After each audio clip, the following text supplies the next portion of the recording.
E aí galera do FPV, beleza? Abre aqui do canal FPV Brasil e hoje eu vou fazer o terceiro vídeo da série FPV para iniciantes. Nesse vídeo eu vou estar aqui desmontando esse drone aqui, o Sidora da iFlight, e vou estar explicando detalhadamente para que serve cada um dos componentes e quais são as opções disponíveis. Vamos lá?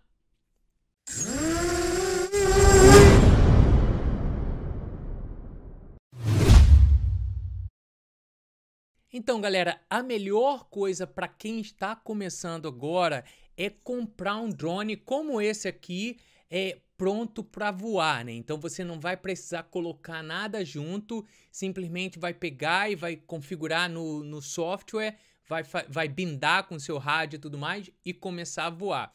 Contudo, é importante que a gente saiba quais componentes tem no drone para que a gente compre o drone mais apropriado para o nosso caso, beleza? Então é isso que a gente vai fazer hoje. Como eu falei, eu vou pegar aqui, vou desmontar ele todo e depois vou montar peça a peça explicando o que ela faz, beleza?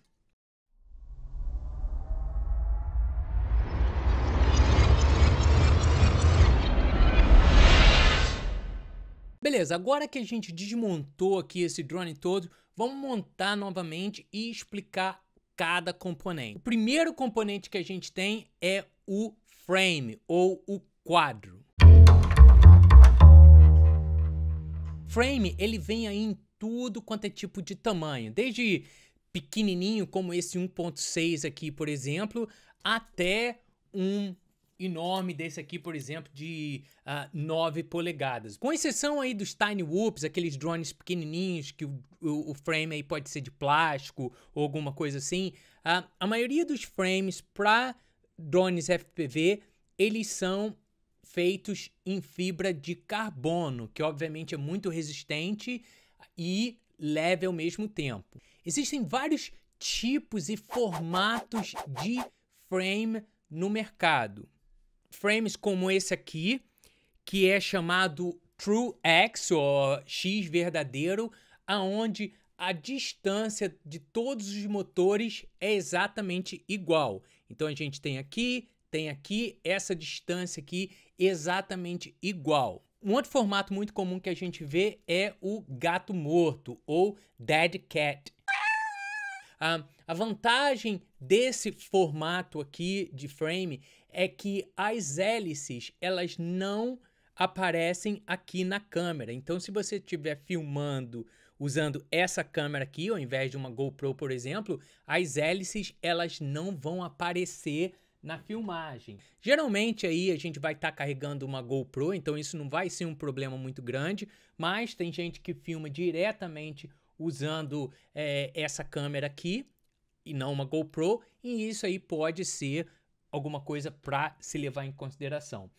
Em termos de diferença no voo, existe aí uma pequena diferença para cada um desses frames.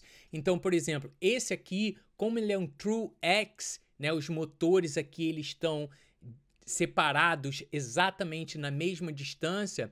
Se eu colocar, por exemplo, 10% para a direita, e se os meus rates estiverem iguais, né? Se eu coloco 10% para a direita, ele vai rodar isso aqui, por exemplo. Se eu colocar 10% para cima, por exemplo, ele vai rodar da mesma forma assim. Então, a proporção de rodar ele no pitch e no roll é exatamente igual, porque a distância aqui é a mesma, né? Já se eu tenho aqui, por exemplo, um Dead Cat, por exemplo, a distância aqui desses dois é muito menor do que a distância entre esses dois. Então, quando eu estou rodando, ele vai rodar mais rápido assim do que assim, por causa do formato, né? Isso não é uma coisa que eu escolheria entre um e outro baseado no jeito que ele voa. Obviamente aí pra galera mais avançada, que faz freestyle mais avançado ou corrida e tudo mais, isso pode ser alguma coisa que impacte eles, mas no meu caso não é uma coisa que impacta não. Contudo, eu prefiro o X, formato X ou True X, porque simplesmente porque nesse tipo de drone, o Dead Cat, a câmera ela fica muito exposta. A frente dele não tem proteção nenhuma de carbono. A única coisa que está protegendo aqui são as hélices, que obviamente que quebra muito fácil. Já num formato X, a câmera ela tá atrás dos braços. Então, se eu pegar aqui e bater diretamente, você vê que eu bato nos braços e não na câmera. Já no formato aqui Dead Cat, se eu bater de frente, você vê que vai direto na câmera. A qualidade do carbono que é usado pelos fabricantes também varia bastante. Então é por isso que a gente tem aí frames de $10 e frames de $150 para o mesmo tamanho. O frame é basicamente o esqueleto do drone. Ele tá lá simplesmente para segurar todos os equipamentos e no lugar certo, né? Os motores e tudo mais no lugar certo. É muito comum a gente ver esse tipo de peça assim, né? Essas peças aqui em plástico, geralmente em TPU, usadas para proteção, né? Como essa aqui, por exemplo, que a gente tem no braço desse aqui. E também essas peças são usadas para ajudar a gente a segurar algum tipo de componente. Então, por exemplo, nesse caso aqui, essa peça aqui, né? Se eu pegar no outro drone, ela é usada para segurar o meu GPS e a antena. E também eu tenho aqui uma para segurar a câmera, a GoPro, por exemplo, a GoPro Naked, e também outras aqui que seguram a câmera FPV aqui. Então, essas partes vão variar de drone para drone, de frame para frame, e também, se você tem aí acesso a uma impressora 3D, você pode imprimir isso facilmente usando TPU. Próximo componente que a gente tem é, obviamente, o motor, né? Ou os motores. Geralmente, a gente vê drones aqui com 4 motores, contudo, hoje em dia a gente vê aí com 8, 6, até mesmo 2 motores. O motor geralmente tem alguns números escritos nele. Então, por exemplo, esse aqui tem 2207, aqui, que basicamente é o tamanho dele, a espessura aqui dele, a circunferência dele e a altura. Então tem motores que são mais altos e mais finos assim, outros que são mais grossos e mais baixinhos e tudo mais. Isso vai mudar aí de acordo com o tipo de drone que você tá voando e o tipo de voo que você pretende fazer. Além disso, os motores eles também têm KV, né, que é a potência dele que vai determinar se o motor é mais forte, mais fraco, se vai rodar mais rápido ou mais lento e tudo mais. Então, para controlar aí como o motor vai rodar, por exemplo, a direção, a velocidade e tudo mais, a gente precisa do ESC, que aí é uma abreviação para Electronic Speed Controller, ou controlador de velocidade eletrônico. Esse carinha aqui é o que vai receber informação do controlador de voo. Então o controlador de voo ele vai falar, por exemplo, eu quero ir para a direita, então me dá potência aí nos motores 3 e 4, por exemplo, né? O ESC é que vai traduzir aquela requisição em voltagem, em comandos que o motor possa entender. Então ele vai pegar lá e vai controlar a velocidade dos motores dessa forma. Existem aí vários tipos de ESC diferentes. A gente tem ESCs como esses aqui, que é o que a gente vê aí hoje em dia mais comum, onde são 4 em 1. Então é um equipamento aqui, uma placa que tem entrada aqui para controlar os 4 motores. Então a gente só precisa de um ESC e esse ESC ele vai controlar os 4 motores. Uma outra opção é usar ESCs individuais, onde cada motor vai ter o seu ESC específico. Então no caso aqui, para 4 motores, a gente vai precisar de 4 ESC. Muita gente aí que faz corrida, por exemplo, corrida de drones FPV, eles preferem ESCs individuais, como esses aqui. Porque são mais fáceis de trocar, né? Você não precisa desmontar o drone todo, o quadro, para trocar o ESC. E também, como eles estão usando lá as configurações dele, os PID, né? Os PIDs, e a velocidade que eles usam é muito alta, é muito comum ter ESC queimado, né? Destruir o ESC, digamos assim. Então, assim, não só em termos de velocidade de trocar, né? Se um queimar, você troca mais facilmente, mas também economicamente é muito melhor, porque se a gente tem um 4 em 1 e um motor dá problema, né? E um componente aqui dá problema, a gente vai ter que trocar tudo, então vai ser bem mais caro. Então, por isso que eles geralmente preferem ESCs individuais. Os ESC 4 em 1, ele já vem aqui com um lugar onde a gente pode soldar esse cabo aqui, aonde a gente vai conectar a bateria. E o ESC aqui, esses 4 em 1, ele já tem uns componentes aqui para conseguir levar a energia suficiente para o controlador de voo, né? Então ele tem aqui um redutor de potência, por exemplo, um capacitor e tudo mais, para alimentar o controlador de voo e os outros componentes diretamente. Então, se a gente estiver usando esses ESCs individuais, obviamente a gente não consegue colocar a bateria aqui direto nele. A gente precisa de um componente para distribuir a energia para o ESC e para o controlador de voo também. Então, nesse caso, a gente vai precisar de uma PDB, o Power Distribution Board, que é simplesmente um equipamento onde a gente vai colocar uma placa, onde a gente vai colocar o cabo da bateria e vai conectar a bateria, e essa PDB ela vai dar carga para os ESCs e também vai dar carga para o controlador de voo e para os acessórios que a gente tem. Agora, o componente mais importante é o controlador de voo. O controlador de voo, ou Flight Controller, é o cérebro do drone. Então é ele que vai controlar tudo que o drone vai fazer. Ou seja, quando eu coloco para a direita, ele, o controlador de voo, é que vai identificar, beleza, o drone está nessa configuração, o PID dele, as configurações, as rating dele é configurado dessa forma, então eu preciso colocar 10% de potência no meu motor 3 e 4, por exemplo.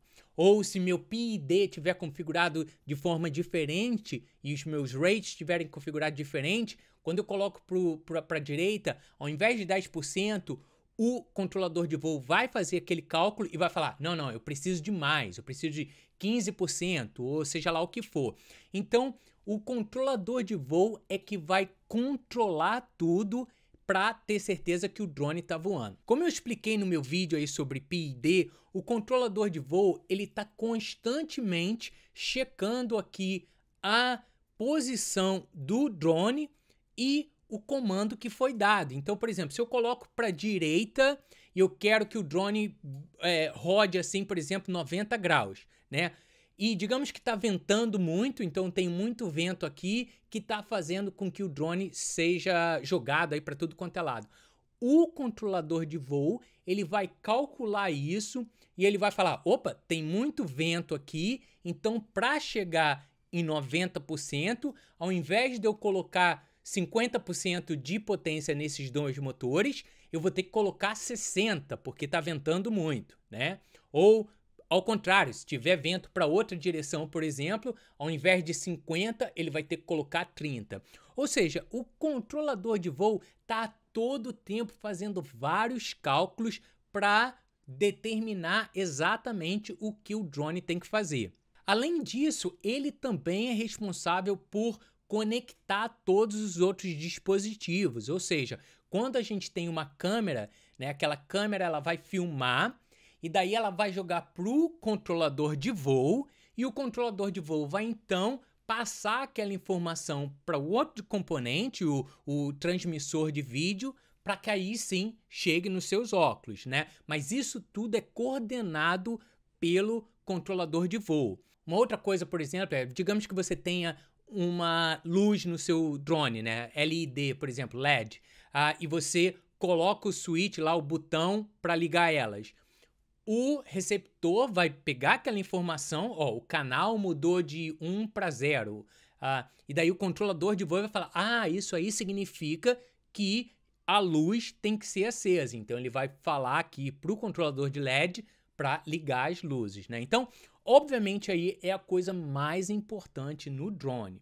É como se fosse aí o processador em um computador, né? Os controladores de voo, ele podem ter performance muito ruim, ou seja, controladores de voo lento, e a gente pode ter controladores de voos muito rápidos, né? Então, por isso que a gente vê aí uma diferença em preço muito grande. Então, a gente vê, por exemplo, controladores F4, F7, né? Que é basicamente aí como se fosse o Intel i5, i7, i9 e tudo mais, né? Ele vai determinar aí, vai ajudar a gente a identificar a velocidade que o controlador de voo consegue processar informações e também o número de acessórios que a gente pode conectar a ele. Então, por exemplo, um F4, geralmente a gente tem 2 UARTs, ou seja, como se fosse 2 USB, por exemplo, que a gente pode colocar dispositivos externos, por exemplo, um receptor ou um GPS conectado nele, né? Se a gente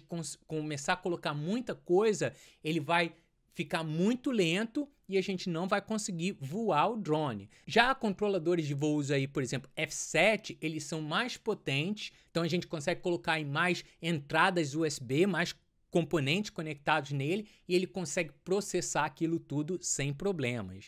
Além disso, a gente tem controladores de voo que tem, por exemplo, 2 gyroscópios, 2 gyro, né, que vai ajudar a determinar a posição dele corretamente. Outros controladores de voo, por exemplo, têm um barômetro para saber exatamente aí a altitude que a gente está e tudo mais. Então, depende aí bastante, existe uma variedade muito grande de controlador de voo. Além do processador, além do controlador de voo, a gente precisa de um software, de um programa para controlar isso tudo. Esse software, ele roda no controlador de voo. Então é como se fosse o sistema operacional dos nossos computadores, né? Como se fosse o Windows, ou Linux, ou macOS, essas coisas todas. Existem vários tipos de sistema operacionais diferentes para os controladores de voo.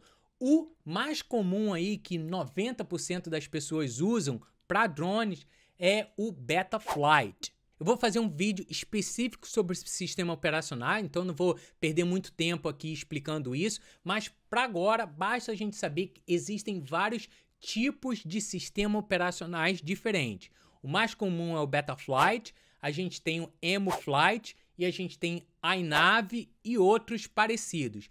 Esses sistemas, eles rodam na maioria dos controladores de voo disponíveis, né? Existe um outro sistema operacional chamado Keys, que é um sistema operacional que roda num hardware específico, num controlador de voo específico. Então, eu não posso pegar esse controlador de voo aqui, por exemplo, que eu posso rodar um Betaflight, EmuFlight ou iNav e rodar o Keys. Eu preciso de um hardware específico, eu preciso de um controlador de voo específico para o Keys. Então é como se a gente tivesse aí, por exemplo, processadores Intel normais, onde a gente pode rodar Windows, Linux e outros sistemas operacionais, e a gente tem o hardware da Apple, por exemplo, onde a gente só consegue rodar o sistema operacional da Apple, por exemplo. Então, a analogia é mais ou menos essa. Obviamente não é perfeita a analogia, mas só para a gente ter mais ou menos uma ideia. Agora eu já tenho aí tudo que eu preciso para o drone voar, né? Contudo, eu preciso controlar ele. Eu preciso que ele vá para a direita quando eu queira, que ele vá para a esquerda e tudo mais. Então, eu preciso de um receptor que ele vai receber o comando do controle do meu rádio e passar aquela informação para o controlador de voo. O receptor, que é como esse aqui, por exemplo, ele vai ser um camarada que vai ser conectado, soldado no controlador de voo. Então ele vai receber a informação do rádio e ele vai passar aquela informação para o controlador de voo. Conectado ao receptor, obviamente aqui a gente tem uma antena, né? Para a gente conseguir captar aquele sinal. Então esse receptor aqui, por exemplo, ele roda o protocolo Crossfire, que é um dos melhores protocolos aí no momento e tudo mais. Eu falei aí um pouquinho sobre protocolos no vídeo anterior, né? Vai depender do protocolo que a gente tem no rádio. Lembra que o rádio e o receptor, eles têm que falar a mesma língua. Então, eles têm que usar o mesmo protocolo. Então, se você tem um rádio e você configurou ele para Crossfire, o receptor que você tem que usar é um receptor Crossfire. Se você tiver, por exemplo, FR-Sky, que é um outro protocolo no seu rádio, o seu receptor tem que ser FR-Sky, beleza? Eles têm que falar a mesma língua. Agora meu drone já está voando, eu consigo colocar para a esquerda e para a direita, ele vai para onde eu quero, porém ainda não é um drone FPV, porque ainda não tem câmera. Então o próximo componente aí que a gente vai precisar é uma câmera para, obviamente, captar aí o vídeo. Então, como a gente tem aí nas câmeras de celular ou câmera digital, né, existem várias opções de resolução e performance de câmera para câmera. Uma vez que a câmera captou aquele vídeo, obviamente a gente vai querer ver nos nossos óculos, né? Então, aquele vídeo tem que ser enviado do drone até os nossos óculos. Para isso, a gente vai precisar de um transmissor de vídeo. E nos óculos a gente vai ter um receptor que vai, obviamente, receber aquela imagem e daí vai traduzir aquilo na imagem que a gente vai ver na tela. No momento, a gente tem dois sistemas de transmissão de vídeo disponível. A gente tem o sistema analógico, que é o sistema mais antigo, onde a gente tem vários fabricantes, vários tipos diferentes de equipamento e tudo mais. E a gente tem o sistema digital, que no momento a gente tem principalmente a DJI. Existe uma versão aí da Fat Shark, mas ainda não é assim muito, a gente não pode considerar muito digital, né? Eu fiz um vídeo aí explicando exatamente a diferença entre digital e analógico. Então, obviamente, dependendo do sistema que você quer usar, você vai precisar dos óculos e do transmissor de vídeo no mesmo sistema. Então, se você está usando óculos analógicos, o seu transmissor de vídeo vai ter que ser analógico. Se você está usando óculos da DJI digital, você vai precisar de uma unidade como essa aqui, por exemplo, para enviar o sinal no formato digital. Conectado ao transmissor de vídeo, obviamente aí a gente vai precisar de uma antena, né? A gente vai precisar de uma antena para enviar essa informação e uma antena nos óculos para receber essa informação. Uma coisa importante que a gente tem que saber é que as antenas para os sistemas de VTX, elas são circulares. Então o sinal ele vai como se fosse aqui um espiral assim, mais ou menos, né? Isso quer dizer que as antenas elas vão ter esse tipo de instrução aqui, LHCP ou RHCP, que é o sentido da polarização delas. Então, por exemplo, essa aqui é L de left, então o sentido dela é para a esquerda. Então, se eu usar uma LHCP no meu vídeo transmissor, né, por exemplo, nesse aqui, os meus óculos, ele também tem que ter uma antena LHCP. O que a gente tem que entender é o seguinte, não tem diferença nenhuma em termos de performance para L, para left, para esquerda, ou para R, não importa, se você quiser usar LHCP, beleza, ou RHCP, mesma coisa. A única coisa aqui que é super importante é que você use aí a mesma direção, tanto no VTX, aqui no transmissor de vídeo, quanto nos seus óculos. Beleza? Agora todos esses componentes eletrônicos aí estão conectados juntos e eu já tenho tudo que eu preciso. Agora, obviamente, eu preciso alimentar ele. Então, eu vou precisar de baterias. Em termos de bateria, os drones geralmente usam baterias LiPo, né? Existem outros tipos para outros cenários, com maior performance e tudo mais, mas para esse vídeo aqui a gente vai focar no que é mais comum e que a maioria das pessoas usam, que são baterias LiPo. Eu vou fazer um vídeo aí específico sobre baterias, mas por agora o que a gente precisa saber é o seguinte, que as baterias LiPo, elas vão vir em número de células diferentes. Geralmente a gente se refere aí a 1S, 2S e tudo mais. Esse S aí é para célula. Apesar de célula em inglês ser cell com C, usa-se o S para expressar número de células. Então, quando a gente vê uma bateria de 1S, significa uma célula. 6S, 6 células e tudo mais. E o número de células, ela vai determinar a voltagem da bateria. A voltagem de cada célula é de 3,7 volts, geralmente.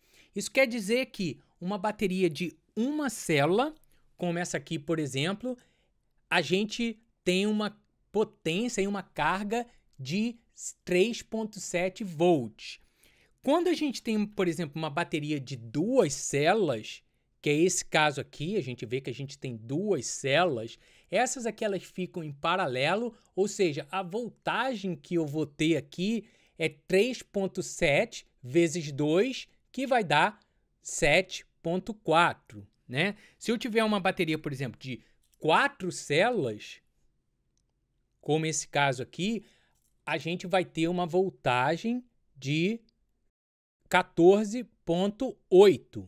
Como o número de células vai determinar a voltagem da bateria, quando a gente compra um drone, a gente tem que ter certeza que os nossos eletrônicos conseguem suportar aquela voltagem. Então, quando você for aí comprar o seu drone, você vai ter que ver nas especificações para ver que tipo, qual quantidade de células aqueles equipamentos eletrônicos suportam. Isso aí é extremamente importante para você garantir que não vai ter problema, que você não vai colocar mais voltagem do que o seu equipamento eletrônico suporta. Esses são os componentes essenciais que a gente vê aí em tudo quanto é drone. Mas além disso, a gente tem alguns componentes aí adicionais que a gente pode adicionar nos nossos drones. O primeiro é uma campainha, né? Ou que chama-se em inglês aí buzzer. Existem dois tipos de buzzer, de campainha, que a gente vê.